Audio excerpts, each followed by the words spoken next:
Welcome back to the Eyewitness News Countdown. Now a very different discussion about the effects of Hurricane Ian. For some, the dangers of a disaster like this don't just come from floods and winds and resource scarcity. They also come from the people who they live with. Domestic violence victims are at an elevated risk of further abuse in these situations. So what happened to you? Truth to triumph, right? Exactly. I am also a survivor. And it's true, Bill. Victims can expect added violence and even potential death, secondary to their abusers' stress and loss of control. We look at Hurricane Ian and we see the effects that it has. But this puts an abusive person over the edge. And in fact, when they can't cope and lose control over survival. Correct me if I'm wrong, much the same as you talked about and we all saw during the pandemic. Absolutely. It just raises the bar. Let me put it this way, give you and viewers a different way of looking at it. More heat holds more water as it relates to hurricanes, right? Yeah. Well, the same is true in the turbulent mind of an abuser, but the result is a human storm surge. Wow. More heat holds more water, and the result is a human surge. A storm surge. Correct. What is also very relevant is just like the aftermath of any storm, don't let your guard down as things quiet. Expect post-stress behavior. Prepare an effective exit plan. And as a victim, your choice to be proactive really can save your life and that of your children's. What do you advise women who are grappling with that? There's no place to go. They have to deal with their children and keep them happy and healthy. Completely.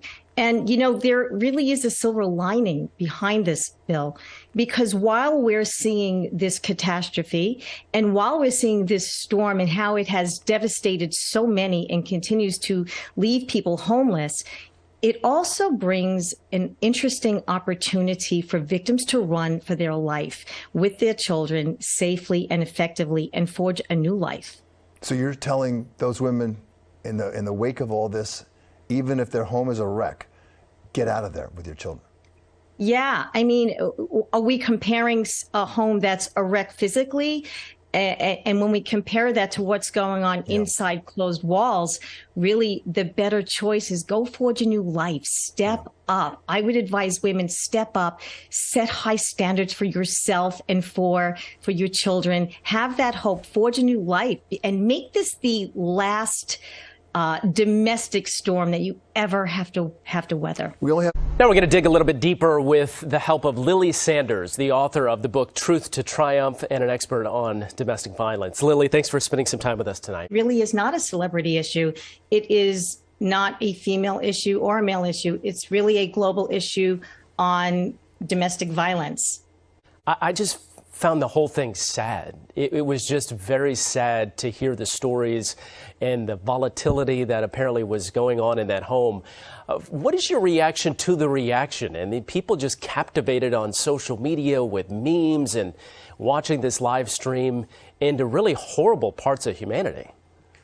Yeah, it is really sad, Mike, because what we saw was the globe respond on social media platforms, and they mocked the course of events. They mocked domestic violence. They mocked abuse.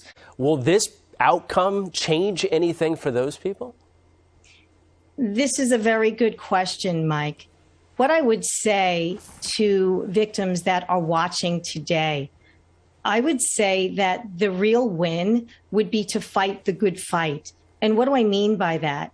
I mean that the real win for you would be reclaiming your dignity, rebuilding your life. And there is not a jury in the world that can give you that dignity, because dignity is really found in self. James Gandolfini, and now suddenly he dies. And, you know, how did you, and I know you can't speak for the cast, but how did you overcome that? Or as a cat, like, how did you all overcome that death? Well, It was a tough time, and it's still a tough time for all of us because, you know, he was our leader. I mean, you can't. How long can you stay in? You got to get out. You know, like. Yeah, it's been like a super challenge for everyone. You know, I go fishing near you. I know. I go fishing near you, and I don't catch anything, but I get out. I get out for the day. You got to come. We got to make some sauce. Oh, I'm going to come visit you, I promise. Yes. Yes, you know, I'm going to come visit you. I have a problem with my eyes driving, so I got to come during the day. Yeah, during the day. And, yeah. you know, come back, you know, unless I have, you know, my friends drive me, and I got good friends. I don't, you know. Yeah, yeah. No, I know. My friends, I told them I was doing your show tonight, and they said to say hello. They all love you. Aw, I love them too. They're so great. And all these guys, they all love you. And they, you know, they said, "Where's Lily?" I said, "She's out of the city." It's true. Yeah. It's not going to happen. You have to communicate. So, and also to your point, so not just your career, but your relationships, your career, everything in your life, you know, it's up to us to make it happen. And you have to take the advice of the people who know more than you know. 100%. It's like if I'm directing, curious, because I've always been curious about you, about, I mean, we've always wanted to talk, and I never got a chance to really talk to you on this level. How do you guide people if they're, especially during this COVID time, how do you guide people to get out of that funk, to get out of depression? I mean, when things were normal, I could see you doing it, you know, but how do you do it now? It's so hard. So we're turning the interview around on me. So it is about giving back and smiling no matter what, and and just moving beyond, moving forward. You don't know in life what's around the corner. And until you walk down that block and make that left or right turn, you don't know what's there. And you have to keep moving on, because that's the journey. You asked me earlier what happened after Sopranos. I said, well, I went to Hollywood. I kept working. And what's happening now with me? Well, I can't go to LA. I can't. So I'm working like you from the home, and I'm happy. You know, I'm alone a lot, but I'm happy. I'm adjusting. And I know, and I'm going to say this to all of your fans, that at the end of this tunnel, there's a big, bright, shining star.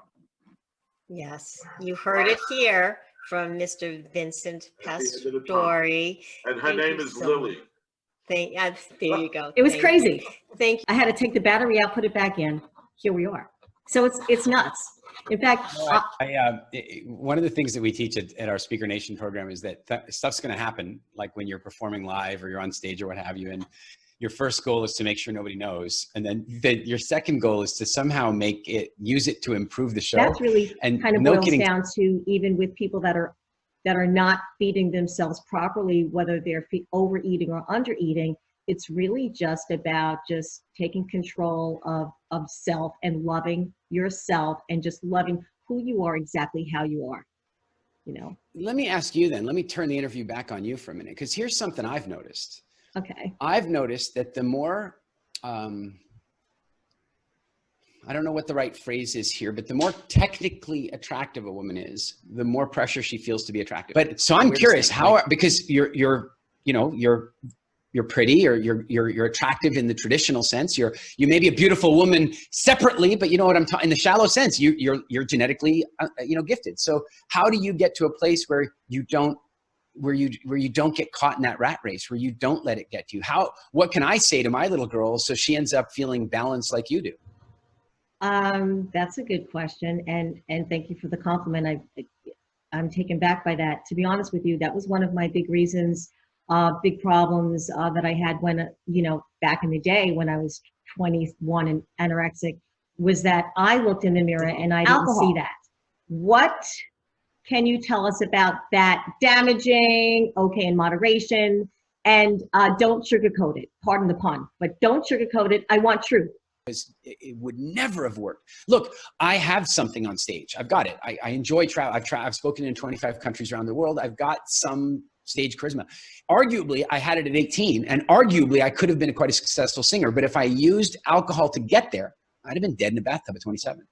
Wow. Yeah. Not a That's big fan a of alcohol. powerful story and analogy. That's amazing. With, or what Yeah. was your why then to maybe like specializing in brain optimization then, you know, as It was it mental relates to health. mental illness? It was and- all schizophrenia, bipolar, people who are drug addicts, alcoholics. Yeah. and What prisons. drove, what drew you to that? It's an interesting and very, very well. But nobody knew what dyslexia was. Mm-hmm. He'd already failed 2 grades by the time my mom drove an hour and a half to find a psychologist that said, he's not stupid at all. He's actually got a really high IQ. He can't read because of this thing called dyslexia. Right. Well, he was already emotionally devastated. He was already, his self-identity was destroyed, you know, Of course. so he had no choice, you know? Yeah, no, of course. It really applied. Yeah. Yeah. He's 76. Nice. Like Don't two- you? That's amazing. I feel, I think it's really a blessing to have that and then to have your mom alive. My mom just turned 85 on Saturday. Wow. Yeah, it's a milestone. It's a milestone. Hello. Welcome to Beyond the Current Situation with me, your host, Lily Sanders. And we have an amazing guest today. So get ready for a powerful download. If you're not driving and if you're kind of relaxed and sitting down, you might even want to grab a pen and paper and just kind of jot some notes down. But I'd like to introduce Small. our In terms of guest. size, they're roughly 1 to 4 microns. And Hold on now, for all of us listeners and for myself and all the listeners, give us a picture, if you will, of what exactly that size means. so a micron technically is 1/1,000,000th of a meter. Goodness me. So if you take 1,000 of those, 1,000 microns is 1 millimeter. Mm. And I think we have a sense of what 1 millimeter is, and 25.4 millimeters is 1 inch. Wow. Okay. So we have the picture now. All right. Right. So if you took a ruler and divided 1 inch into 25 parts, and then took 1,000th of that, that would be 1 micron. Well, I wouldn't certainly be able to see that. I can probably see right now without my reading glasses. That puts it in perspective for me. Great. So that gives an idea of the scale. Totally aligned. We need touch. I actually even, and even when you talked about preening, I'm thinking of, remember I told you last time I have Pippy, my green-cheeked conure, and he preens me like all the time. So interesting to know, he better know that I'm at the same rank, if not higher, because I take good care of him. But it's funny because I actually, going back to touch on a serious note, there was that study that was done. I can't offhand think of the year it was done, but I have it. It's in a chapter in my book, Truth to Triumph, and they did a study. To your point, they did a study that the babies that were born were not going to be touched by the nurses, like at all. They were just going to be picked up to fed, put back down, not touched ever. And sadly, and I hate to even talk about this because it makes me cry, but they all died. And they proved that we need touch. Well, I can give you another one that's a little less, painful, but equally is emotional. And that is, I've been on lockdown here like you. I've been separated from my family, and I don't have a bird to preen on me. So, I after about 2 months, I was going through some pretty tough emotional stuff, and I'm alone. I definitely align with what you're saying and my approach. I think I told you in our conversation in the past that I raised my son that way. Show me your friends, I will show you your future. Yeah, that's been my life mantra.